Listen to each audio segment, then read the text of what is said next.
The chaos we feel is not the world, but a power inside us we've forgotten. This isn't just a meditation, it's a remembrance of how to become a magnet for the peace, healing, and love that is already yours. The final minutes contain the secret to unlocking this field permanently. Don't just listen, transform with us until the very end. Emptying vessel. We begin our practice today with a very simple yet very profound image. Imagine you are holding a cup in your hands. This cup represents your mind, your heart, your entire inner world. For many of us, this cup is already full. It is full of the memories of yesterday, the anxieties for tomorrow, the opinions of others, the noise of the world, and the constant inner chatter that tells us we are not enough or that something is wrong. Now, if this cup is already full, can you pour anything new into it?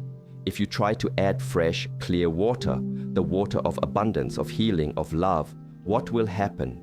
It will simply overflow and be lost. There is no space. So, the first and most fundamental step in becoming a magnet for all that you desire is not to add, but to subtract. It is to create space. It is the practice of gently and without judgment emptying the vessel. We do not do this by force.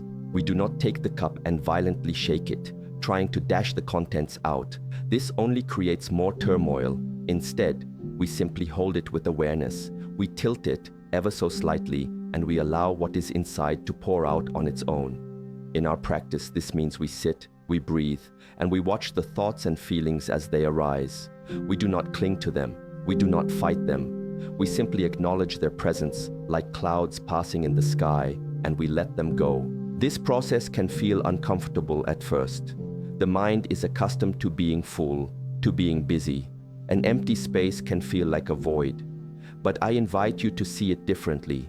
It is not a void, it is potential. It is pure, open potential. Every corner of your mind that you clear of an old resentment is a space where forgiveness can be planted. Every moment you release anxiety about the future is a moment where trust can take root. You are not destroying anything of value. You are simply clearing away the debris that has gathered over time, obscuring the true, pristine nature of the vessel itself. This is the foundation. Without this empty, receptive space, anything we try to build will be built on unstable ground. The world teaches us to accumulate more knowledge, more possessions, more experiences, but wisdom teaches us to release. True abundance is not found in how much you can hold, but in how much you can let pass through you without leaving a stain. As you sit in stillness, just breathing, notice the contents of your cup, a worry about work, a memory of a past hurt, an expectation for this meditation. See it, acknowledge it with a gentle inner nod, and then let it pour out. With each exhale, you are creating more space. You are becoming a clean, clear vessel, ready to be filled not by the random clutter of the world, but by your own conscious, beautiful intention. This is the first act of love you give to yourself. It is the first step to becoming the magnet, cultivating soil. Now that we have created this space, this beautiful emptiness within our vessel, the next question arises: what do we do with it? An empty field, if left unattended, will soon be filled with weeds. Nature does not like a vacuum. The mind, similarly, will quickly fill itself again with old patterns and external noise if we are not intentional. So our work moves from emptying to cultivating. We have cleared the land. Now we must prepare the soil. This soil is your consciousness, your awareness. And the quality of this soil will determine the quality of everything that grows within it. You cannot grow a magnificent, strong tree in dry, rocky, and infertile ground. The seed, no matter how potent, will fail to thrive. So, how do we cultivate this inner soil? We do it with the tools of attention and intention. The soil of the mind is tilled and softened through practices like gratitude. When you consciously bring to mind the things you are thankful for, the air you breathe, the warmth of the sun, a kind word from a stranger, you are breaking up the hard, compacted earth of negativity and cynicism. You are aerating your consciousness, making it light and receptive. Each moment of genuine gratitude is like adding rich, life-giving compost to the soil, enriching it with the nutrients necessary for beautiful things to grow. It is a simple practice, but its power to transform the entire landscape of your inner world is immeasurable. Then we must remove the stones. The stones are our limiting beliefs. These are the hard, stubborn obstacles that lie just beneath the surface. Beliefs like, I am not worthy of love, abundance is for other people, healing is impossible for me.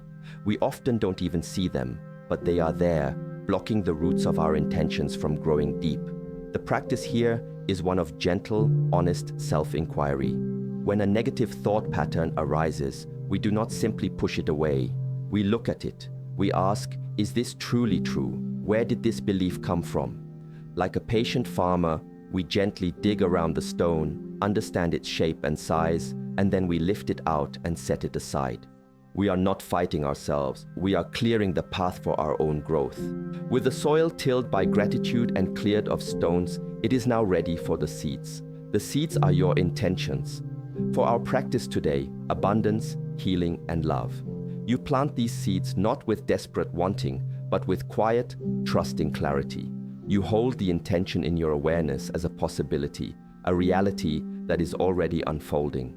You feel the feeling of what it is like to be healed. You feel the warmth of love, both given and received. You feel the ease and flow of true abundance, which is not just money, but health, time, and peace. You are not forcing these things to grow.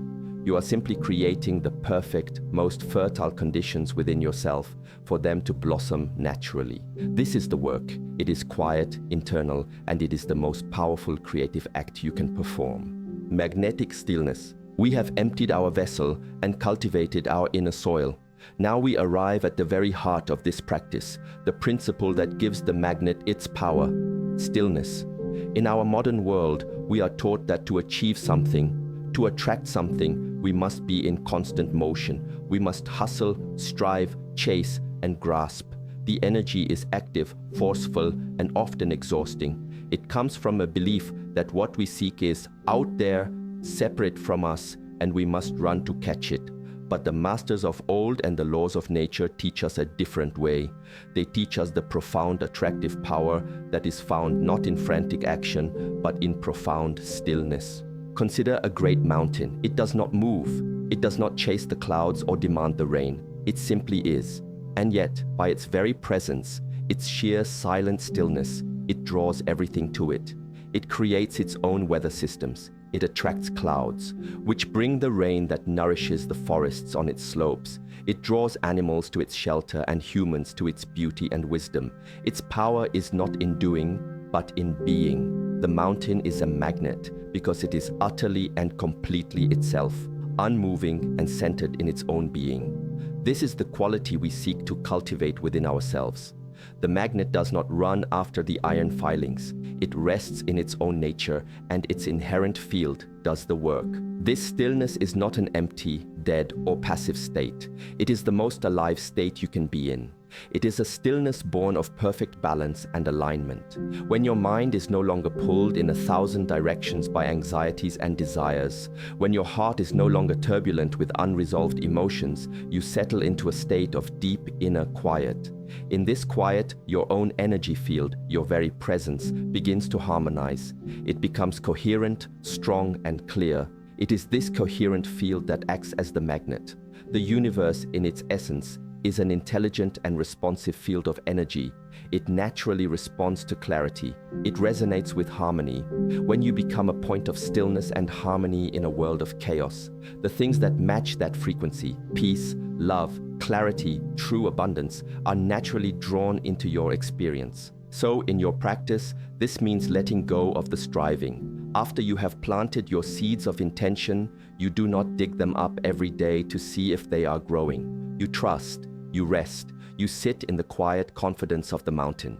You feel your own centeredness. You are not waiting for something to happen. You are embodying the state you wish to experience. If you seek peace, you become the embodiment of peace in your meditation. If you seek love, you radiate a quiet, unconditional love from your still center. You are no longer the beggar asking for things from the universe. You become the silent, powerful, magnetic presence that allows reality to organize itself around you. This is the shift from seeking to attracting. It is a shift from effort to effortlessness. It is the secret of the magnet. Weathering storms. To cultivate magnetic stillness is a profound practice, but it is essential that we do not mistake this for an attempt to build a fragile paradise that shatters at the first sign of trouble. Life is a dynamic process. Storms will come. The winds of change will blow, sometimes gently, sometimes with great force. There will be seasons of drought and seasons of flood. A philosophy that is only useful on a calm, sunny day is not a philosophy for a human being. The true test of our practice, the true strength of our magnetic field, is not in our ability to prevent the storms, but in our capacity to remain centered within them. The goal is not to live in a world without challenges, but to become the person who can meet any challenge from a place of unshakable inner peace. Think of a great, ancient tree in the middle of a field. It has weathered 1,000 storms. How does it survive? It does not fight the wind. If it were completely rigid, it would snap.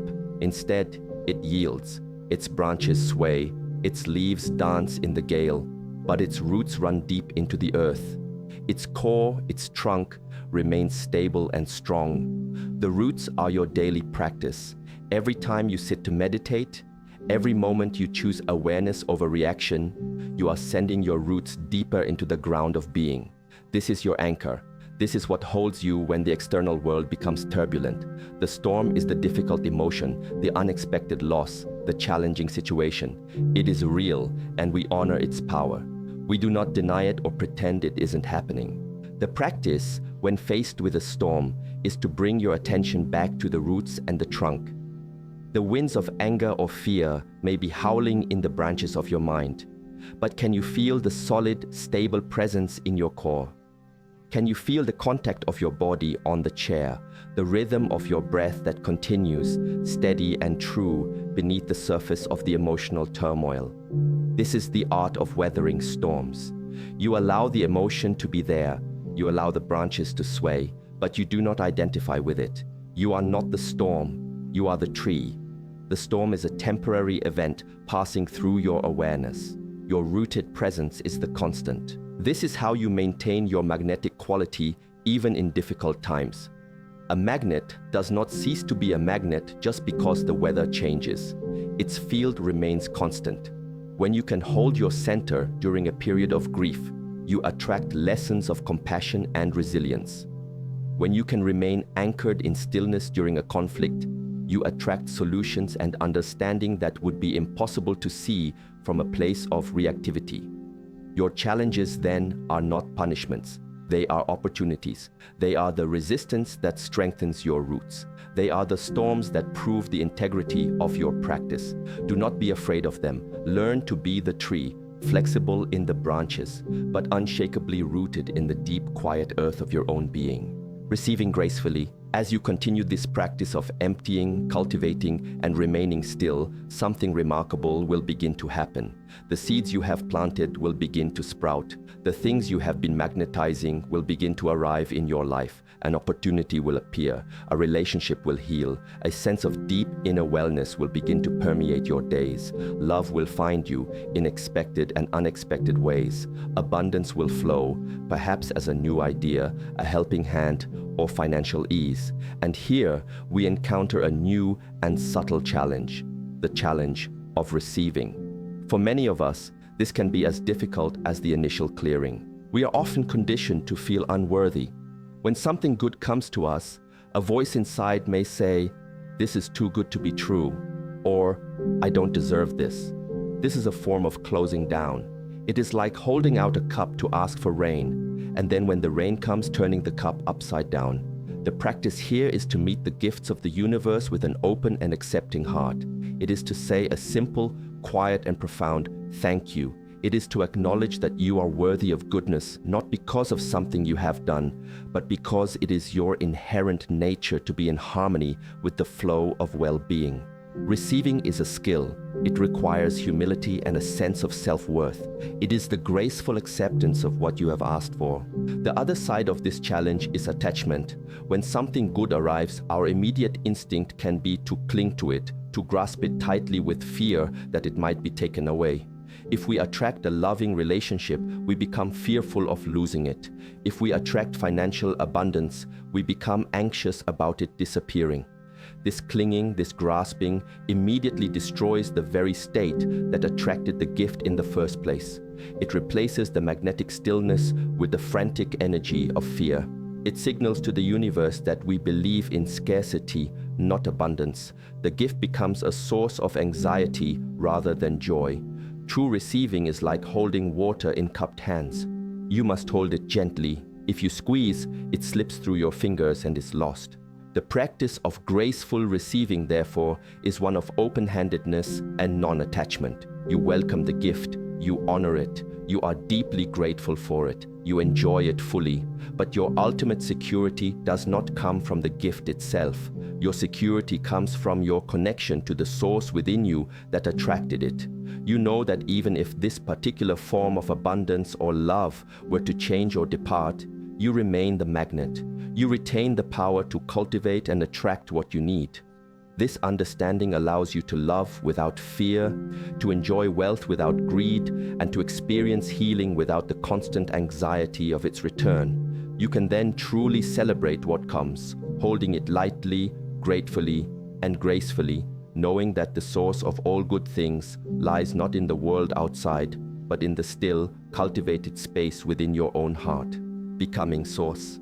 We have journeyed through the stages of our practice, creating space, preparing the soil, discovering the power of stillness, learning to weather storms, and receiving with grace.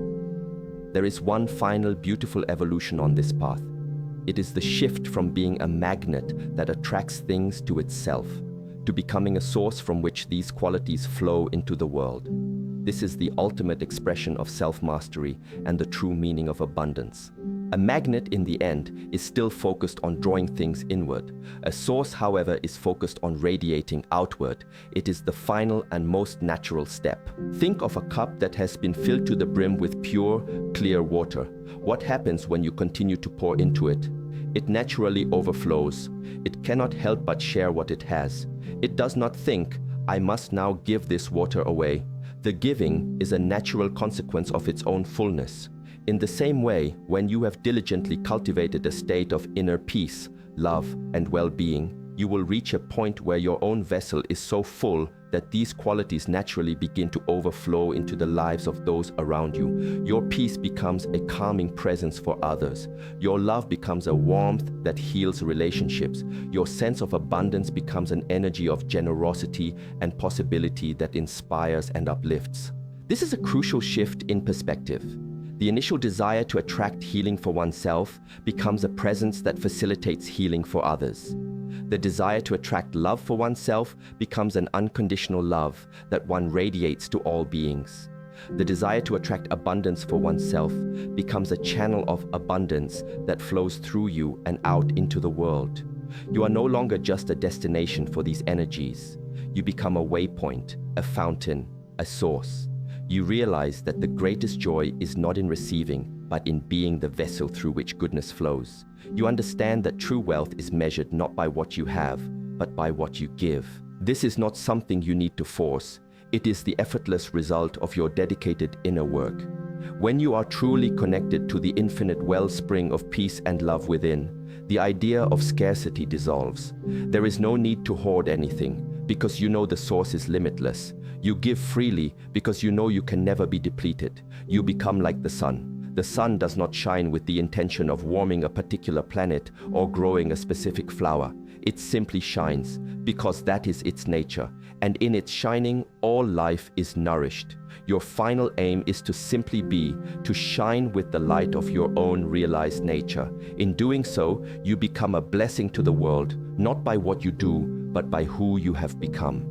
This is the path from an empty vessel to a radiant source. It begins and ends with you.